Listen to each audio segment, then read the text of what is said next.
Hi, I just wanted to give my first impressions of this new Dell Inspiron 5000. So it's a Ryzen 4000 series processor, so it's a Ryzen 4500U, which is really what I was looking for in a laptop. Not for me, for a customer.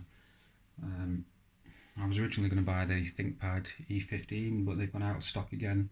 That would have been the same spec, so 256 gig SSD, 8 gigs of RAM, 15.6 inch, nice IPS screen, etc. Now obviously this is a consumer grade laptop. The ThinkPad would have been business grade and that would have had Windows Pro, whereas this will be non-Pro, or what we used to call Home Edition. But I was more interested in getting the right processor, 8 gigs of RAM, SSD, and a reasonable screen. Obviously I didn't know anything about the screen on this until it's arrived.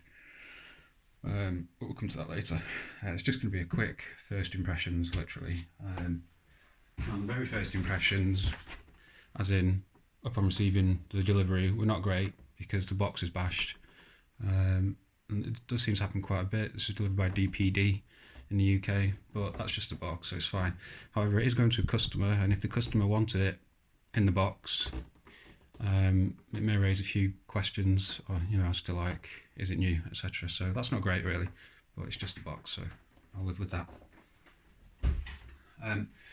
First impressions on the laptop though are great really, quite impressed. As soon as I took it out of the box, I thought, oh wow, should have bought a few of those. I think there was an 18% discount code when I bought it, so it came in a little bit cheaper than expected. It was actually 556 with VAT. The ThinkPad that I was looking at was 670 including VAT. However, they'd gone out of stock, and the only people that still had stock had increased their price to something like 710, I think. I waited a week, kept checking, they weren't coming back in stock, and then I came across this. So yeah, first impression was very slim, looked like an XPS, felt like aluminium. I can never quite be sure if they are though, or if it's just paint. In this case, I'm pretty sure it is some sort of aluminium or some sort of alloy outer cover, metallic texture, it's cool and stuff. Same here, again, could this be some sort of high-end plastic, but I think from the sort of milled edge around the touchpad, it's an alloy, probably aluminium. This is going to be for somebody called Tom, so I've already done that. Other first impressions, whoever applies the stickers should check that there's not lumps of dust before they apply them. Doesn't really matter, but you can see that could be better. Yeah, other first impressions, pretty good. Massive touchpad. If you can see the side there, the way the laptop lifts and raises from the back of the hinge, that's something that we've seen in the Asus Vivo books and probably quite a few other laptops as well, to be honest. So it's something I've never been quite sure about really, and I do like laptops that open fully flat, hence ThinkPads and things, and don't like Macs at all. I like to be able to sit with a laptop like that, maybe against the steering wheel of a car or the back of a seat in front of me or something, and you just can't do that if the laptop doesn't open up flat. So that's one reason why I like 2-in-1s. I've never used them as a tablet, but at least you can always open them flat. So anyway, so that's a sort of hinge, and obviously it raises and tilts the keyboard towards you, so some people like that. It's probably good. It's good for cooling as well underneath. Other thing I noticed is it's got the power button is a key on the keyboard, which on other laptops can be a problem, especially if you're used to top right of the keyboard for the delete key. You may tap that key and you put the computer into sleep, or you trigger a shutdown. But what Dell have done, they seem to have done two things. Let me just change the key. It's got a backlit keyboard, so I'll just change the key brightness. That's it's got brightness off, level 3, 2, oh no, so 2 levels of brightness. So you've got off, full brightness and half brightness. But what they seem to have done is, firstly, that power button isn't illuminated, and secondly, this is quite clever, it's a different type of key. So it's not just a key on the keypad, it's a button. and it requires quite a bit of pressure to activate it. So while you could do that on the keyboard, that same, if I just open up something, you can actually see keys being typed. Let me move the laptop. So, you know, while this level of tapping does type, it's not quite enough to do the power button. The power button requires quite a definitive push. It's actually a micro switch under there, not a key, you know, a membrane key on the keyboard. So that's quite good. That's probably about all I've looked at so far. Essentially, these are all good first impressions. The screen brightness and contrast looks good, maybe slightly below the ThinkPad. The lighting in this room's, you know, not great. What you're seeing isn't quite what I see probably, but the blue and white of the Windows 10 desktop looks good. I've definitely seen much worse. It's a matte display, which is nice. I'd say it's good, definitely good enough. Probably on the of sort of affordable laptops, my feelings are of what I encounter. It's probably in the 80%, above the 80% mark, if that makes any sense. So, you know, I think those ThinkPads are better, and obviously high-end laptops, some are amazing, but this is well above average, let's say.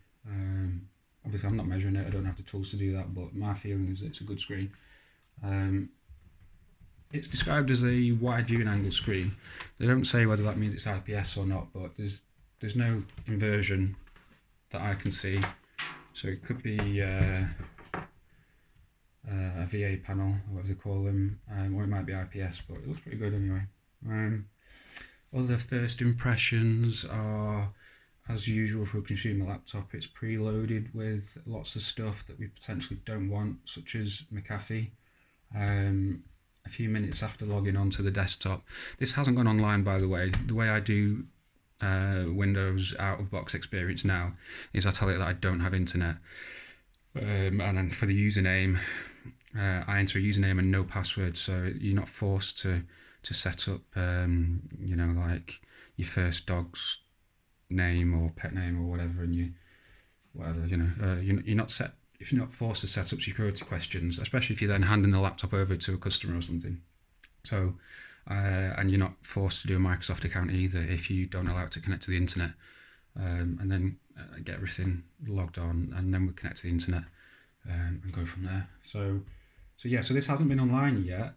However, it did still, a few minutes after the desktop came up, presented me with a My Dell thing.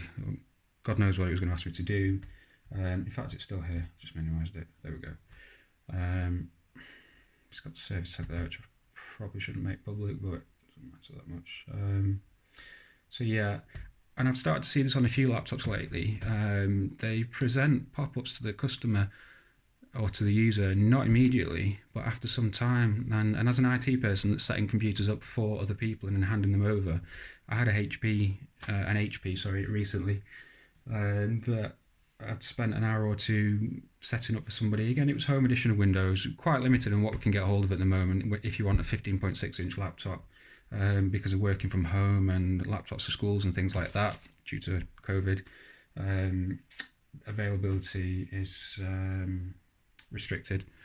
So this laptop the other week was an HP, and it was bought from Argos, and it was quite a good deal actually. They're gone now though, they're out of stock. But with that one, I'd finished it, I'd set it up for the guy, got his email on there, Office 365, handed it over to him. A few days later, I happened to log on to it, and a McAfee trial had popped up. So this had sat in, and I had uninstalled all Windows apps that I could see relating to McAfee. However, I hadn't gone through and looked at Microsoft Store apps, the Apex packages or modern apps, whatever they call them. So that thing, even though I had uninstalled through programs and features, all the McAfee related things and all other sort of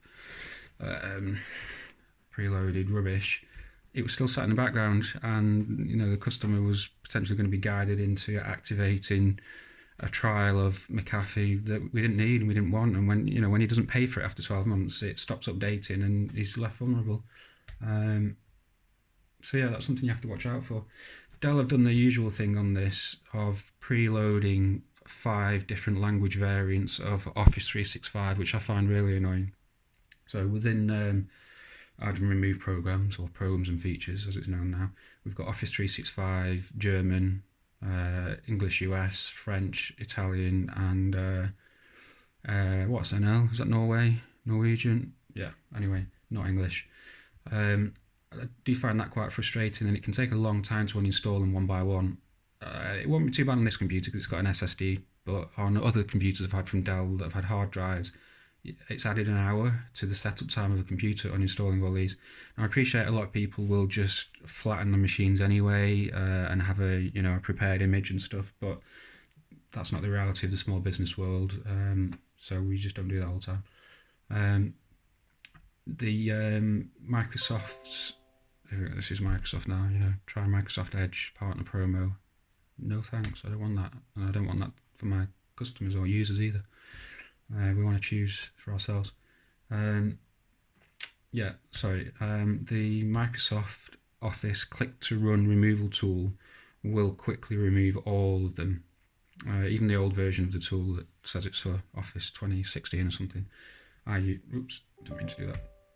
I usually run that with my remote support tool, ConnectWise Control. I run that and it strips it all off, and then I'll just install again from the Office 365 portal. But yeah, there's all sorts of questionable stuff here that may come back and try and install stuff later. I have no idea what Smart Byte drivers and services is, but I suspect that's going to go. McAfee security, 5 different languages of Office 365. Obviously one we could keep, but I'll just strip them all. And then Dell Support Assist and digital delivery services. I just can't trust any of this stuff anymore. In 12 months' time, it's probably going to pop up and say your warranty is expired. Fill in your card details. Panic, panic, panic. We just don't want that.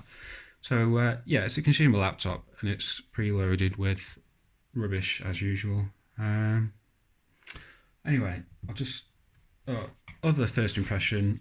It's not USB-C, so it's the small jack, whatever size that is.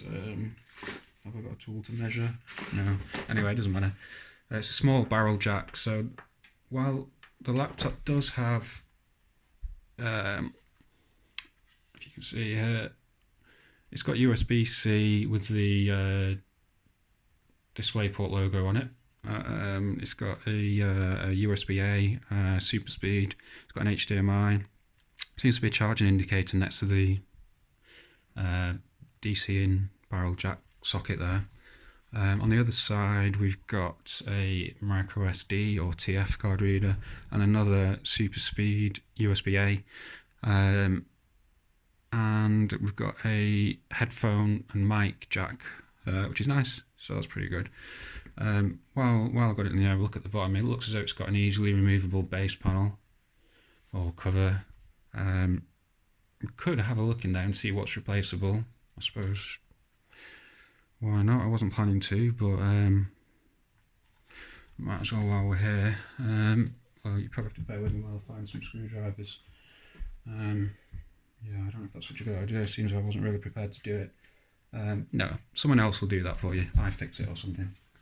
I'll probably have a look myself before I give it to the customer. Maybe I'll mention in the video what was replaceable and what wasn't.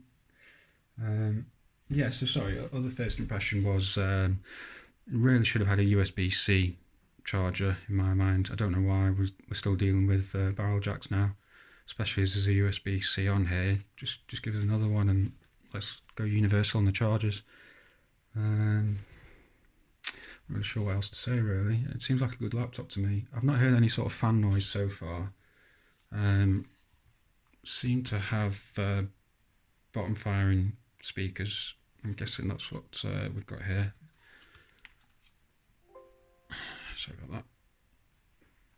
Yeah, so they seem to be speaker covers, ventilation on the bottom. No obvious ventilation on the. Oh yeah, there is. Yeah, so it's probably going to vent up against the screen there. but I haven't heard any fan noise at all so far. I'm just listening. Yeah, no fan noise at all, so that's good. Yeah, I mean, this looks like a good laptop to me. It's quite a small bezel. Looks like we've got potentially 2 mics, and I'm not sure what the dot's for. Is that to tell us that the camera's on? Let's have a look. Might be an LED that lights up when the camera's activated. Yeah, it is. Hi, that's me. So I'm guessing this is stereo mics here. This surely isn't to light me up, it must just be so that I know that the webcam is active. Yeah, well, it was supposed to be a quick first impression, so I probably yapped on way more than I intended to. So here's the spec sheet of what came. So it's an Inspiron or Inspiron 15 AMD 5000 series model 5505, and we've got a Ryzen 4500U, a Ryzen 5 4500U. McAfee, I guess it's live safe, not live as in Windows Live, but live safe. AC adapter, silver, blah blah blah, 40 Wh battery, 3 cell. AC Wi-Fi, I should expect, 2x2. Not really much more to say. Oh, here we go. It's Windows 10 Pro, so that's good. I mean, I didn't need Pro, but I thought being an Inspiron or an Inspiron, that it was going to be Home Edition. Maybe I'm getting confused on my model series. As I thought Inspiron was consumer. Vostro and Latitude were business, but everything's muddy nowadays, so who knows. So that's good. So comparing this to the ThinkPad before, we've got the same operating system. So usually you'd expect a price differentiation of maybe £30-40 there between Home Edition and Pro to the end user anyway. So and yeah, so that goes in this machine's favour again. Okay, that's about all I've got to say really. Thanks a lot. Bye.